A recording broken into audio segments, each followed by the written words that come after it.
নমস্কাৰ বন্ধুসকল, আজি মোৰ অন্য এটা ভিডিঅ'লৈ আপোনালোকক স্বাগতম জনাইছোঁ। আজি আপোনালোকক দেখাব বিচাৰিছোঁ আমাৰ যি মটক সমাজৰ তুলনীয়া বিয়া, যি তুলনীয়া বিয়া পতা হয়। তুলনীয়া বিয়াত বেইখন কি ধৰণৰ নিৰ্মাণ কৰিব পাৰি, কি ধৰণৰনো নিৰ্মাণ কৰে, সম্পূৰ্ণকৈ আজি এই ভিডিঅ'টোত দেখাব বিচাৰিছোঁ। বাঁহ কটাৰ পৰা লৈ খুঁটা কটাৰ পৰা লৈ সম্পূৰ্ণকৈ এই ভিডিঅ'টো চাওক। কি ধৰণৰ বনাব পাৰি এয়া চাওক। মই বেই ঢাৰিখন বনাই আছোঁ, যি ভেটিটো তলত দি পাৰি দিয়া হয়, বেইখনৰ তলত পাৰি দিয়া হয়। এই ঢাৰিখন বনাই আছোঁ।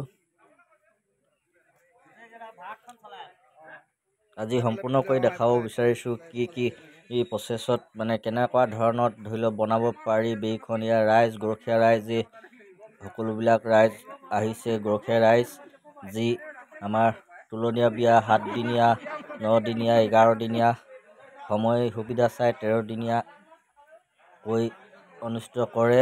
আৰু যি অন্তিম দিনা যি কইনা গা ধোৱা হয়, গা ধোৱাৰ কাৰণে যিখন বেই নিৰ্মাণ কৰে, গাঁৱৰ যুৱকসকলে, গৰখীয়া ৰাইজে সকলোৱে মিলি হাতে পাতে লাগি বেইখন নিৰ্মাণ কৰে। ইয়াৰ চাওক, এইডাল বাঁহ যি আমাৰ বেইখনৰ ওপৰত দিয়া হয়, এই বাঁহডাল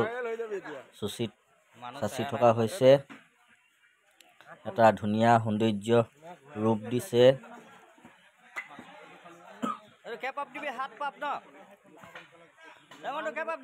যথেষ্টখিনি কষ্ট হয়, তথাপিতো সকলো গৰখীয়া ৰাইজ থাকে হাঁহি ধেমালিত, সকলো কাম হাতে পাতে সম্পূৰ্ণকৈ হৈ যায়। এইফালে লাগি আছে বেইখনৰ ওপৰৰ ভাগটো নিৰ্মাণ কৰিবৰ বাবে।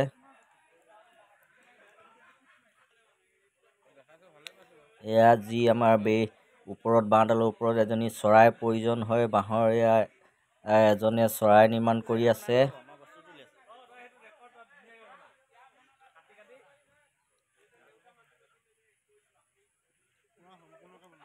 সকলোৱে নিজে নিজে এটা হাতে কামে লাগি গৈছে। এই বাঁহৰ চৰাই নিৰ্মাণত ব্যস্ত আছে।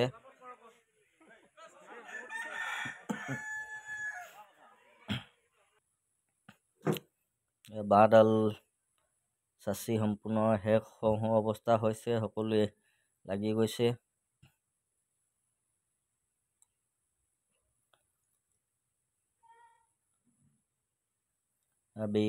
ঢাৰিখনো আমাৰ সম্পূৰ্ণ হল গাঁঠি। ইয়াৰ পাছতে আমাৰ যি ভীমকলৰ পটুৱাবিলাক এৰাই ৰাখিছিলোঁ, এয়া চাওক। এইবিলাক আমি এতিয়া যি আমাৰ বেইখনৰ ওপৰৰ ভাগত এখিলা এখিলাকৈ পাৰি দিম।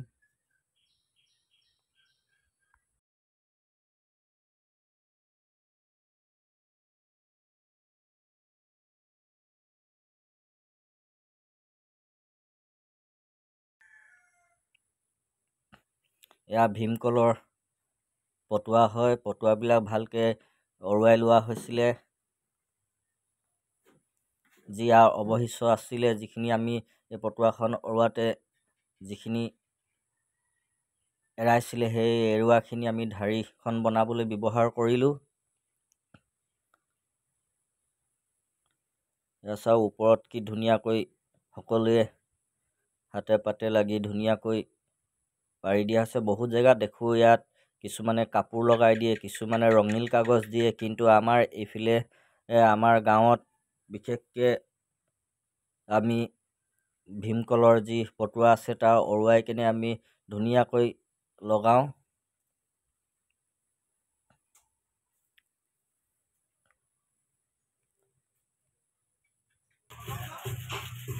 যথেষ্টখিনি সময় লাগে হয় বনাবৰ কাৰণে, কিন্তু সকলো গাঁৱৰ গৰখীয়া ৰাইজৰ সহযোগত কামখিনি ধুনীয়াকৈ হৈ যায়।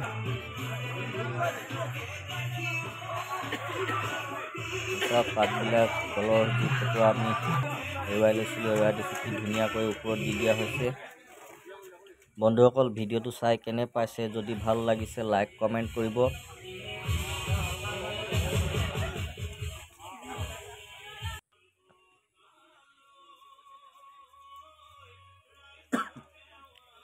বন্ধুসকল ভিডিঅ'টো শেষলৈ চাব আৰু কি কেনেকুৱা ধৰণৰ কি কৰোঁ আমাৰ এই মটক সমাজৰ যি তুলনীয়া বিয়াত বেই বিশেষকৈ বনোৱা হয় কি ধৰণৰ আৰু কি সামগ্ৰী আমাৰ এই বেইখনত প্ৰয়োজন হয় সকলোবিলাক এই ভিডিঅ'টোত দিয়া আছে। বন্ধুসকল ভিডিঅ'টো শেষলৈ চাব। এয়া বাঁহৰে আমি খিলি বনাই লৈছিলোঁ। খিলিবিলাক এই ধৰণৰ মাৰি দিয়া হৈছে যিহেতু পতুৱাখনৰ শিখিলা পাত শিখিলা এৰাই নপৰে।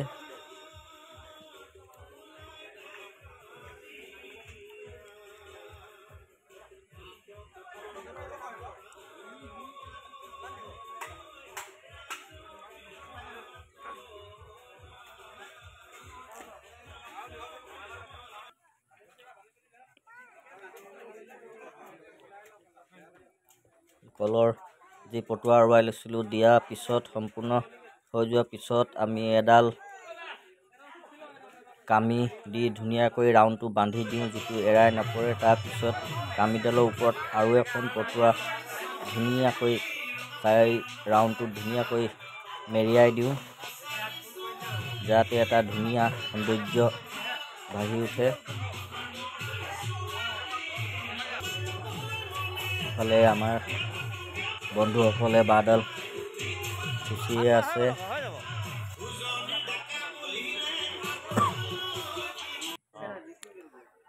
কি দিয়া হৈছে আমি বাঁহডালৰ যি আমাৰ ফুলবিলাক বনাইছিলে চাচি সেই ফুল পিপাহত ৰং দিবলৈ সৌন্দৰ্য মানে এটা ৰং দিছোঁ। চাওক ৰংটো কিন্তু কোনো হেৰি ৰং নহয়, এইটো নিজেই ঘৰত বনোৱা হয়। ইয়াত হালধি চূণ আৰু মিঠাতেল প্ৰয়োজন হয় আৰু এই ধৰণৰ ফুলপাহত আমি লগাই দিওঁ।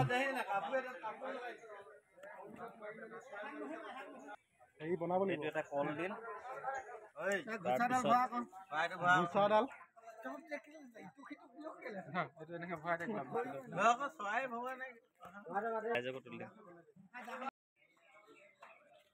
এয়া আমি আপোনালোকক দেখুৱাবলৈ যত্ন কৰিছোঁ কিদৰে মটক জনগোষ্ঠীৰ লোকসকলে পৰম্পৰাগতভাৱে তুলনী বিয়া তেওঁলোকে পৰম্পৰাগতভাৱে আয়োজন কৰে।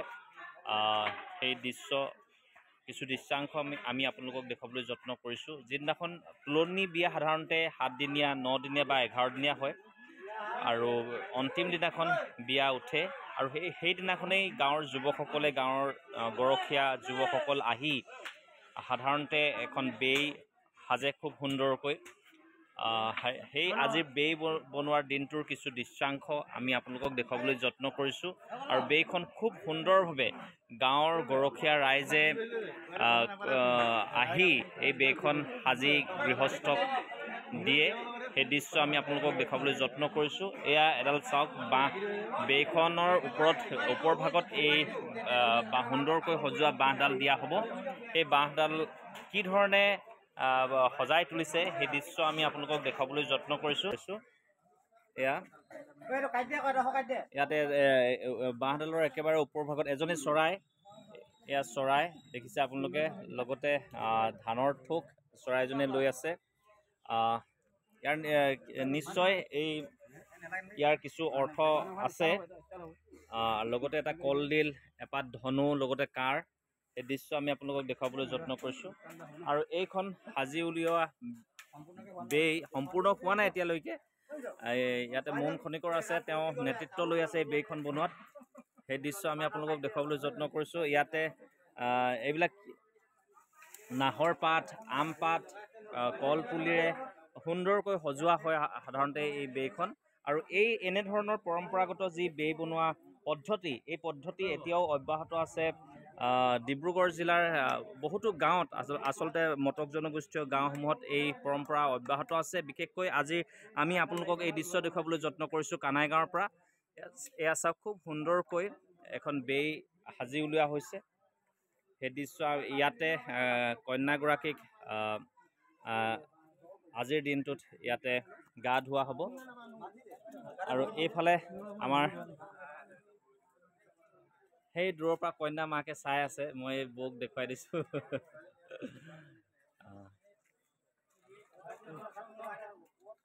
আচলতে সুকীয়া বৈশিষ্ট্যৰে পৰিপূৰ্ণ মটক জনগোষ্ঠীৰ এই মটক জনগোষ্ঠীৰ পৰম্পৰাগত নিয়ম অনুসৰি এই বেইখন সাজি উলিওৱা হৈছে। সেই দৃশ্য আমি আপোনালোকক দেখুৱাবলৈ যত্ন কৰিছোঁ। এয়া এই বাঁহডাল সুন্দৰকৈ সজোৱা বাঁহডাল এতিয়া বেইৰ ওপৰত লগোৱা হ'ব।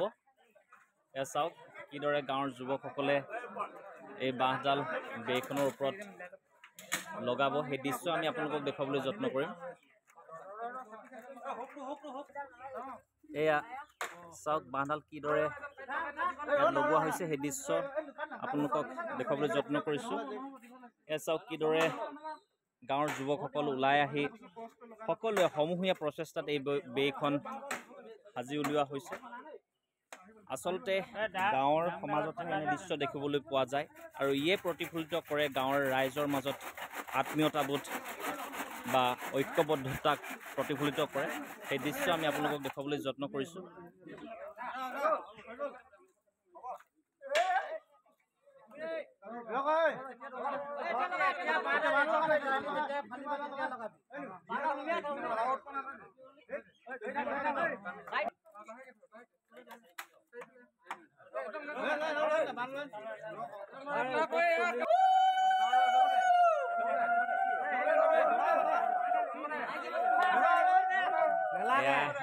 অৰুলিৰ মাংগলিক এই বাঁহডাল এই বেইখনৰ ওপৰত লগোৱা হৈছে।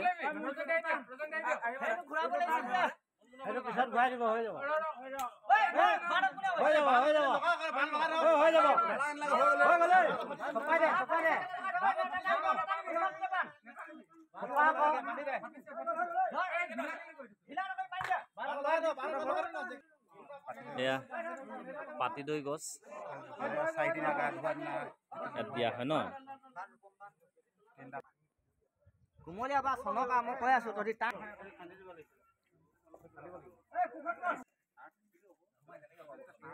ইয়াতে কলপটুৱাৰে ইয়াতে এখন ঢাৰি তৈয়াৰ কৰা হৈছে। ইয়াতে দি দিয়া হ'ব।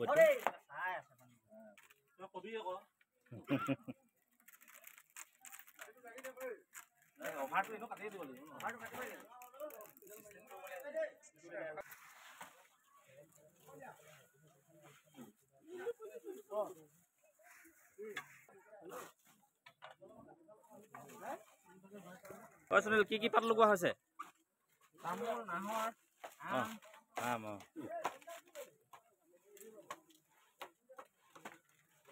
এয়া খুব সুন্দৰকৈ বেইখন সজাই তোলা হৈছে।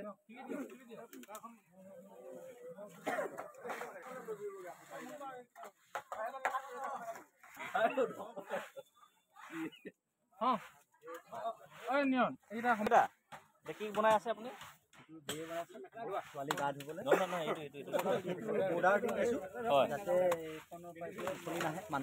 মানে সুন্দৰকৈ দিয়া হৈছে আৰু ওলাই আছে যে এইবিলাক কি কাটি দিয়া হ'ব নেকি? কাটি দিয়া। কণীয়া মাকৰ অনুভৱটো অকণমান কেনেকুৱা লাগিছে বৌ অকণ কওকচোন। গাঁৱৰ ৰাইজ আজি আহিছে। একো নকয়? ভাল লাগিছে ন? ঠিক আছে।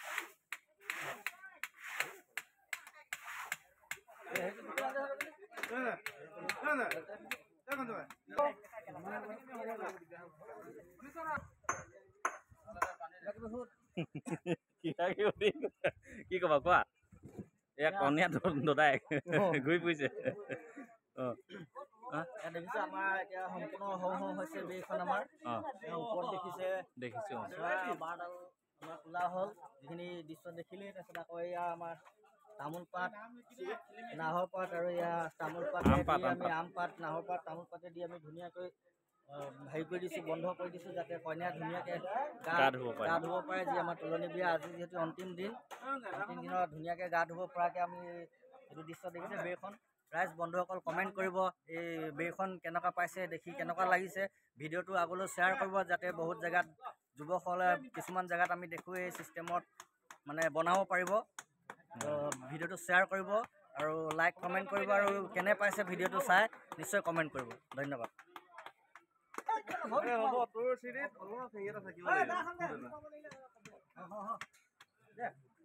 360 ডিগ্ৰী ভিউ এটা আপোনালোকক দি দিবলৈ যত্ন কৰিছোঁ।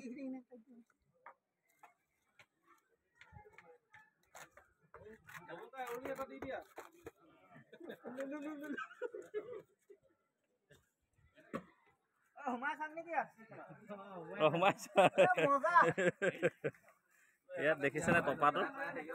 এই টপাটোক অকণমান দেখুৱাই দিবলৈ যত্ন কৰিছোঁ।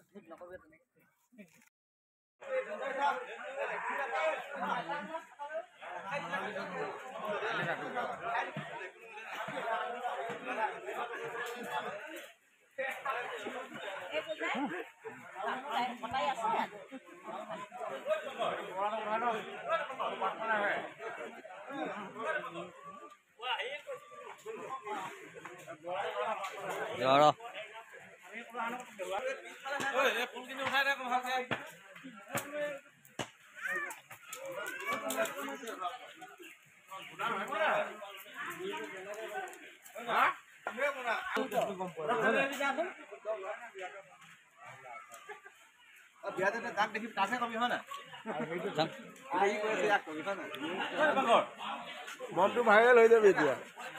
মানুহ চেহেৰা নাই তোলা।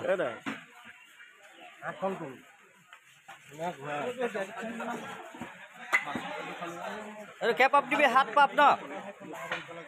এমনটো কে পাপ দিবি? ইমান দীঘল আছে, ইমান যাব। বাৰডাল গোটেই সমান যাব। খাম বুলি আহি